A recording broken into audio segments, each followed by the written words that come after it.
the $2,500 cap. So Well, at some point, if you're gonna steal my thunder, oh, that's sorry, the next but, one. oh, sorry. No, yeah. So as Kathi there's probably said, going to be something on the other end because you know they always do.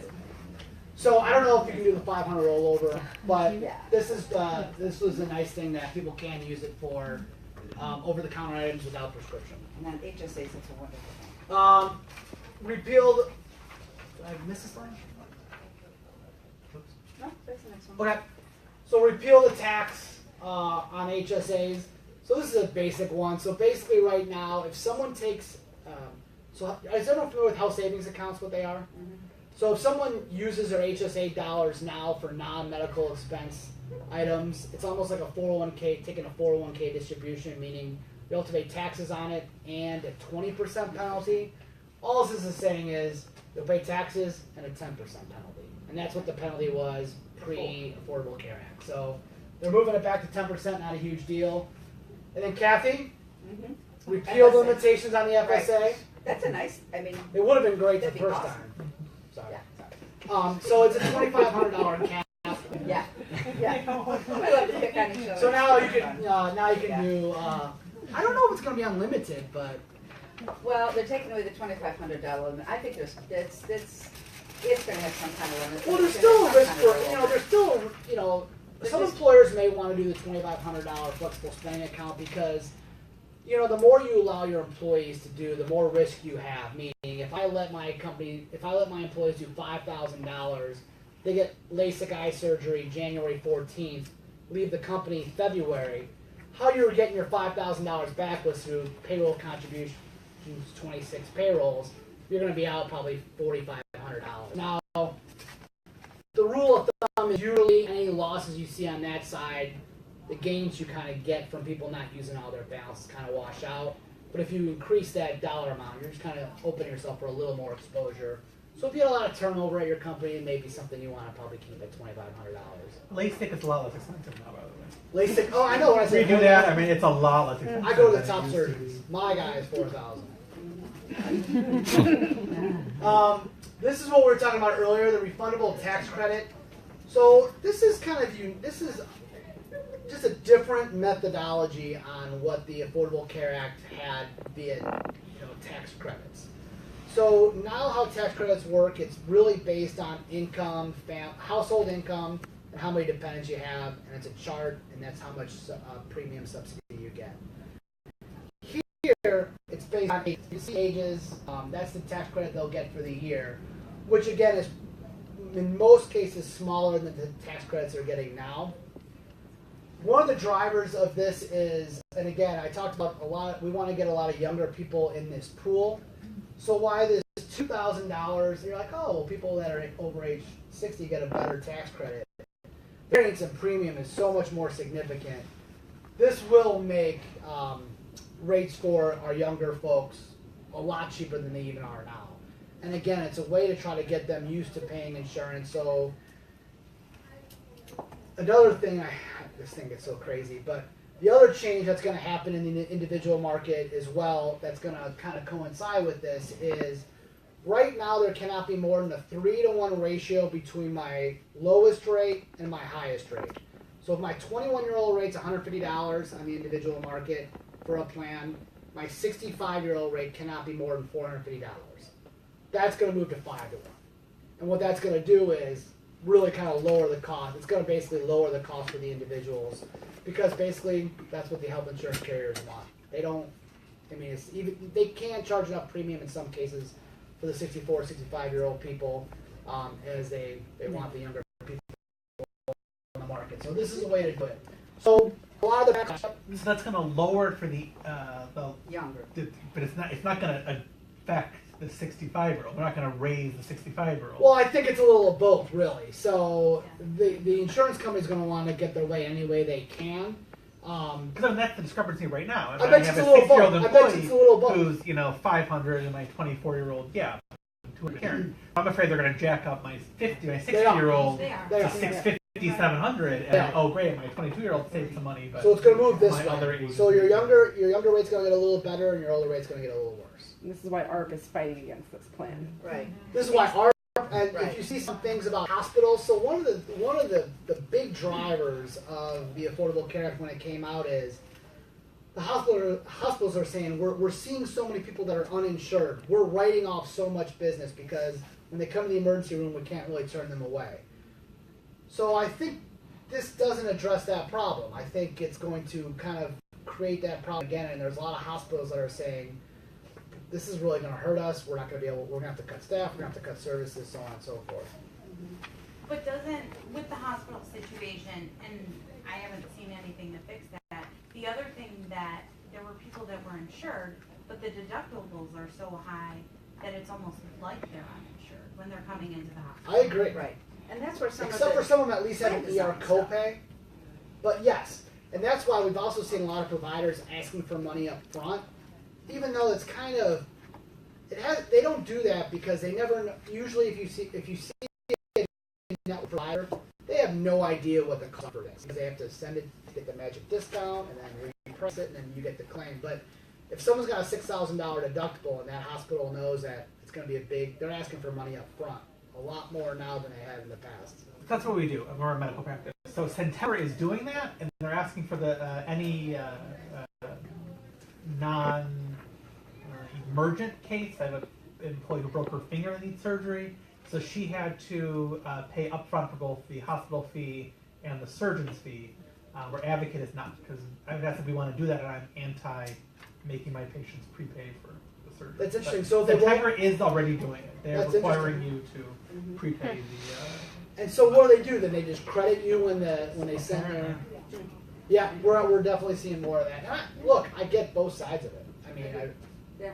Interesting about this though, that's going to be different from the premium tax credits. This credit is available to everyone. Uh-oh. This is going to be available to everybody good thing we haven't printed. by age, and there's a maximum $75,000 per person. If you make more than $75,000 as a single person, then you're not going to get that. And if you're $150,000 for a married couple. But what this is going to do is it would make more of a level playing field, and there's so much going into the premium tax credits and so much ability to monkey with it. People getting credits that you shouldn't have. So this is everybody, except you're considered high earning.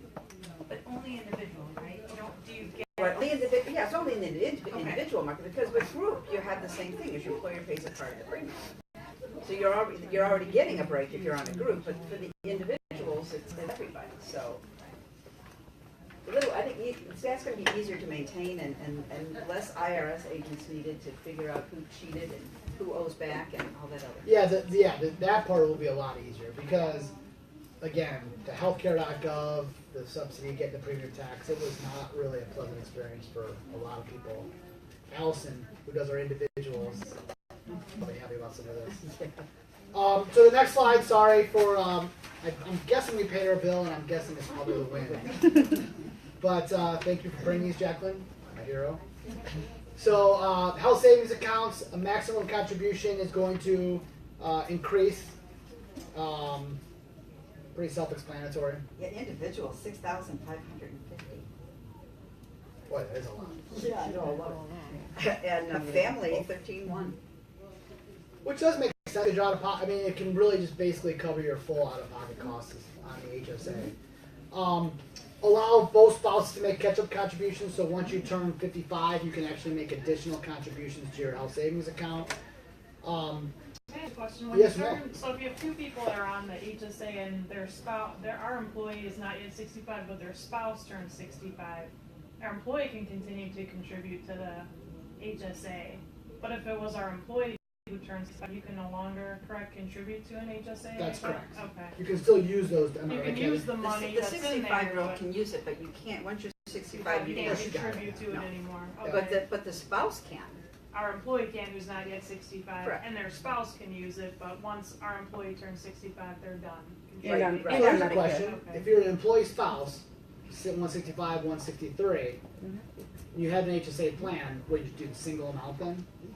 They can't do the family amount because 165. Yeah. Well, the HSA rule, as far as what you can do, is a separate, it's a tax code. that's usually separate in that from the health plan. The 65-year-old can still stay on the plan. Right, but Right. I'll find that. Yes, Okay. but you can My only. guess is it's going to default to the single. Right, you can Okay. right, you can That's only, okay. because I had that, I Okay. had that with my husband, I have to only do single now. I can Okay. do family, Oh, there you go. yeah, so. This section 18, I actually like a lot. If let's say my company rolls out January 1st. Actually, they roll out the high deductible health plan on January 1st. As everyone here knows, I have to actually go and open up my health savings account, and I can do that if I have a qualified high deductible health plan. What's nice is if my health plan starts on January 1st, and I don't open up my HSA, and I have claims on January 10th, I've got a 60-day window to open up my health savings account that I can back and retro. You know, a lot of these I'm going to allow people to go do it. So you get 60 days to go ahead and do that.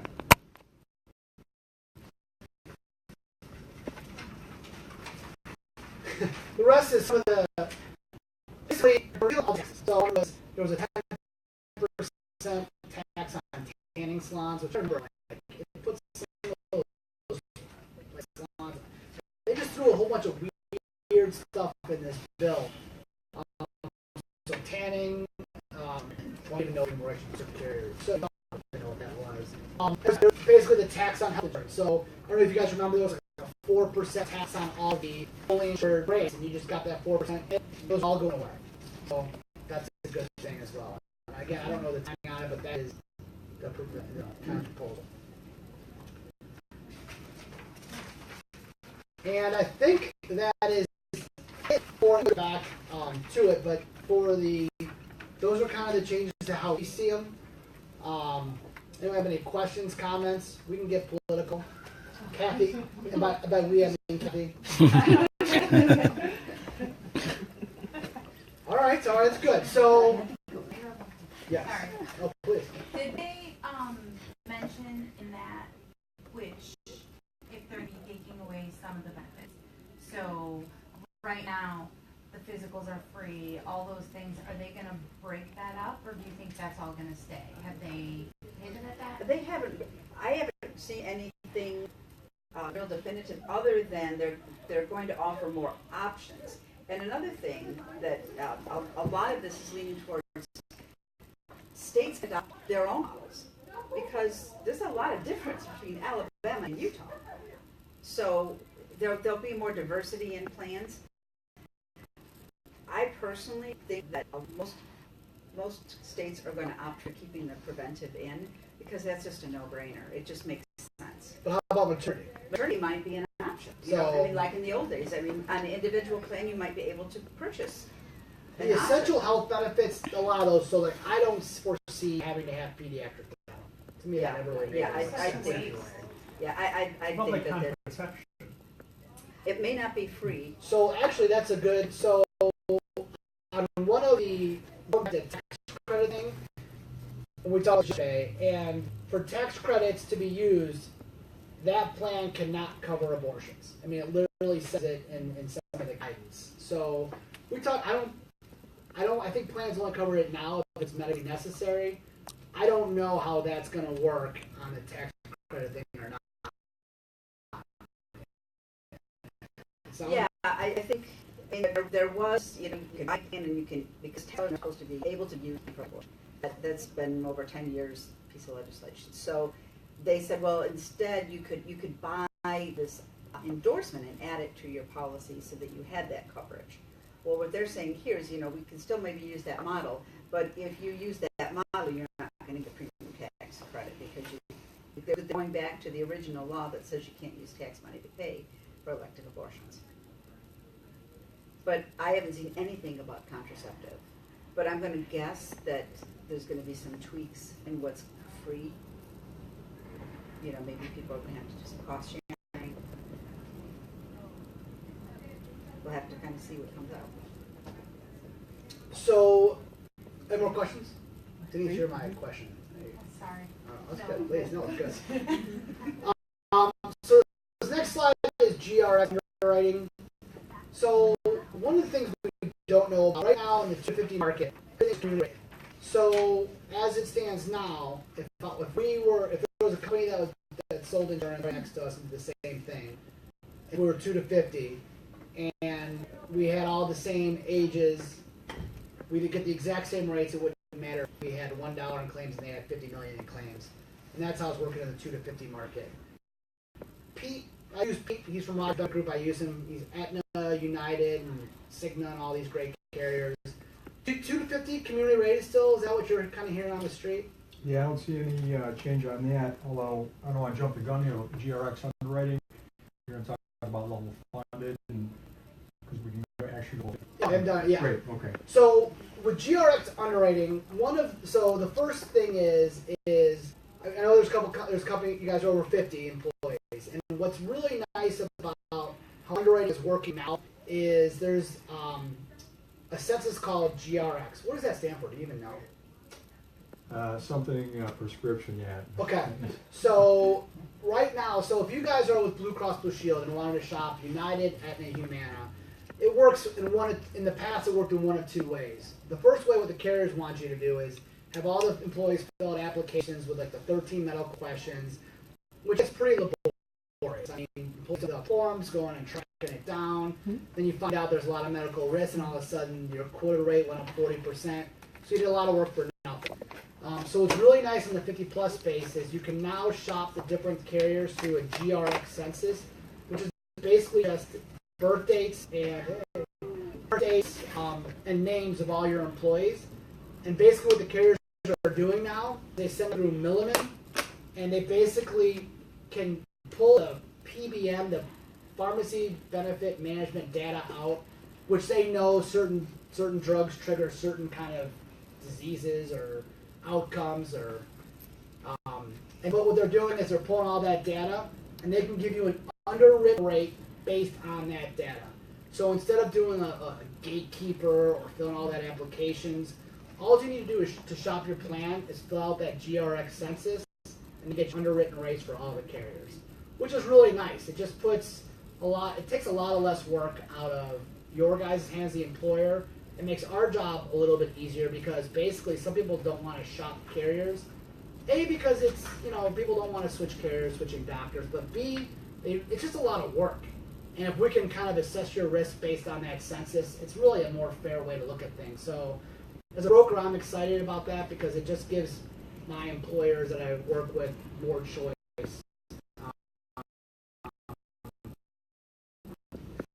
Kind of scary too because it's just crazy how data's out there. So for 50 plus, that's how it works. Level funded is something that has been around for a long time, but it didn't really get that much traction until the community rate started. And what level funding is, it looks, smells, and feels like a fully insured plan. But basically what it is, it's a loophole to be kind of considered self-insurance. So what level funding does is basically you buy, United does it, Aetna does it, and they're very aggressive with how they're pricing it right now. So when you pay your fully insured bill of $30,000 a month, you pay that carrier $30,000 a month, no matter how good your claims are, or how bad your claims are, you know what your costs are at the end of the day. What level funding does is you kind of actually see where all your $30,000 a month is going. So if I had a whiteboard, I'd use it because I love it. So for $30,000, you're paying a lot of fixed costs. You're paying for your PPO network, whether it's United's PPO network. You're paying for United's third-party administration services. You don't want to pay claims; they pay the claims. And the two important key parts is you're paying for something called specific stop loss, and the most important, you're paying for aggregate stop loss.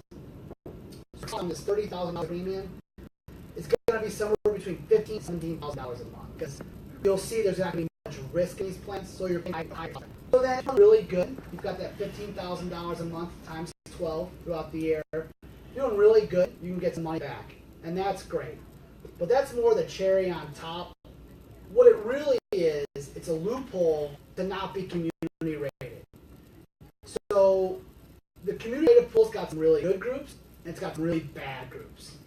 And what level funding does is it takes your group out, especially very high, 10 to 50 right now. Take a group out, you just get underwritten on your risk. And if your risk, so I might get a insured quote, fully underwritten, at $26,000 a month.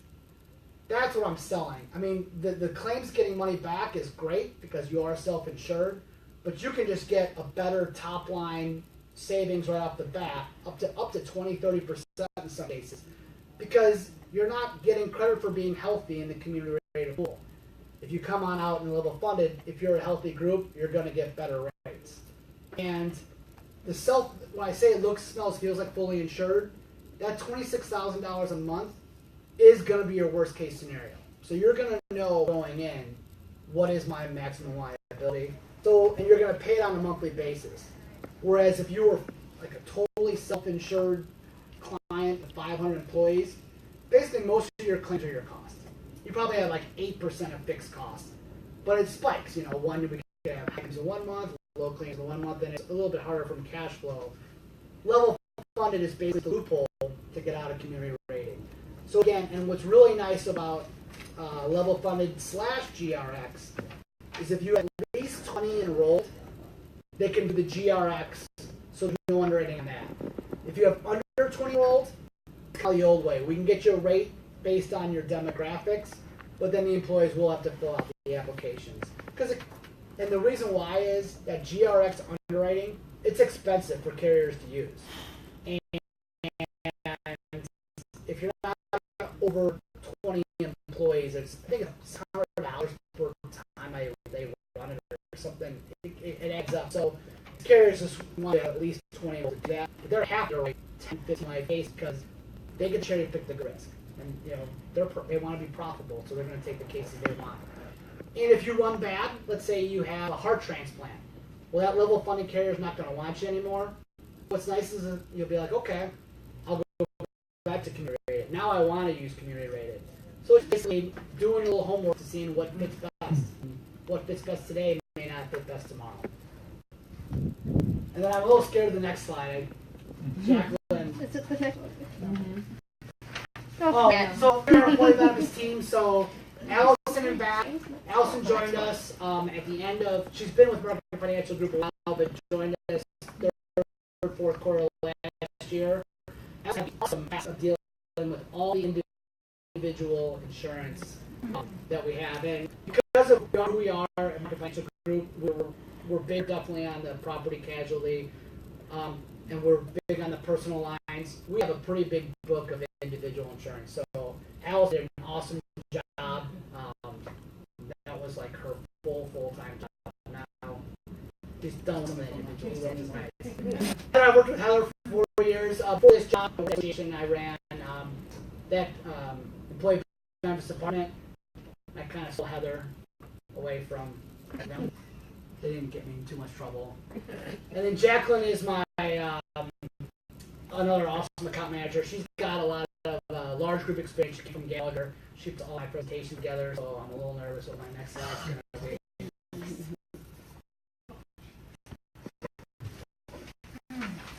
So basically, shameless plug. Some of you are not. We have some clients here, some not clients here. I really try to make these lunch and learn.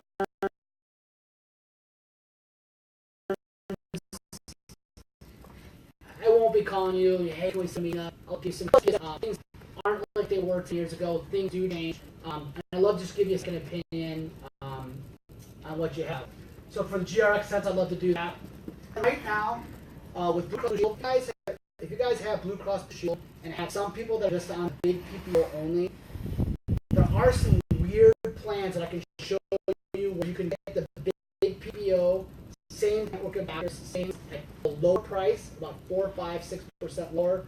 There's also some additional benefits of doing that. It's crazy. Sometimes these plans are just not created equally, and you really have to do the math behind it. I kind of like doing the math behind it. That's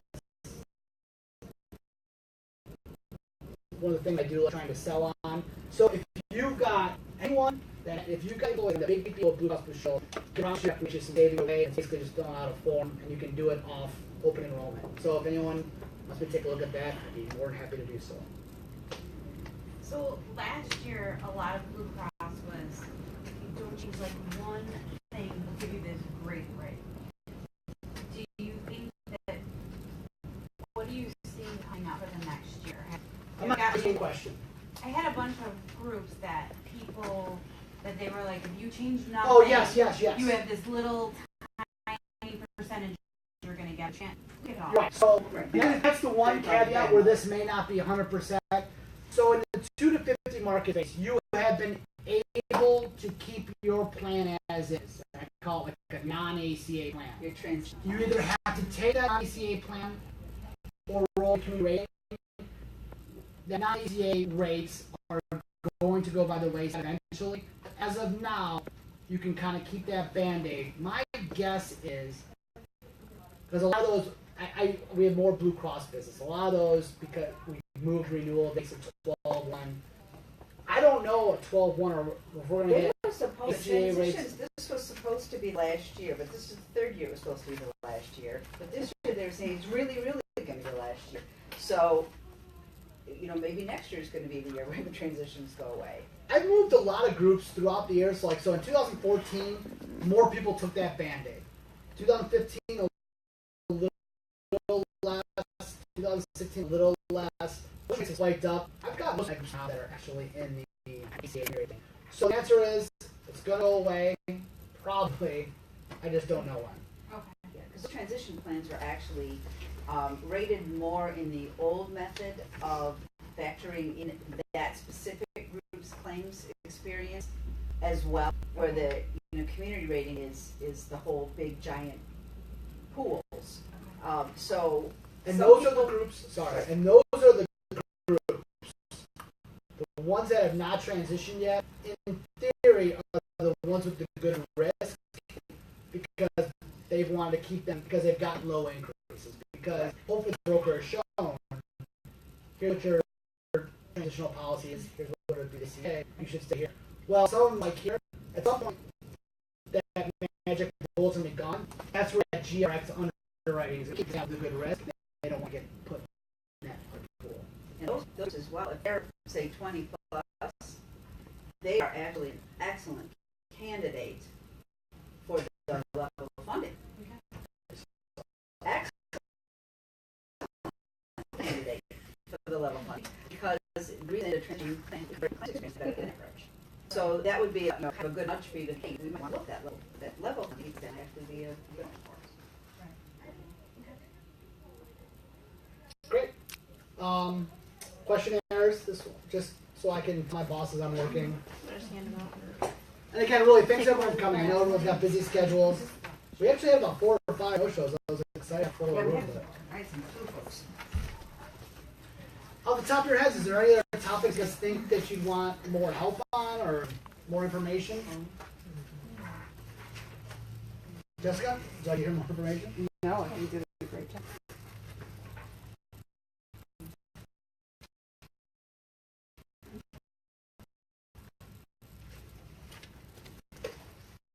Quiet. Evaluating you. They're judging. Yeah, get that done.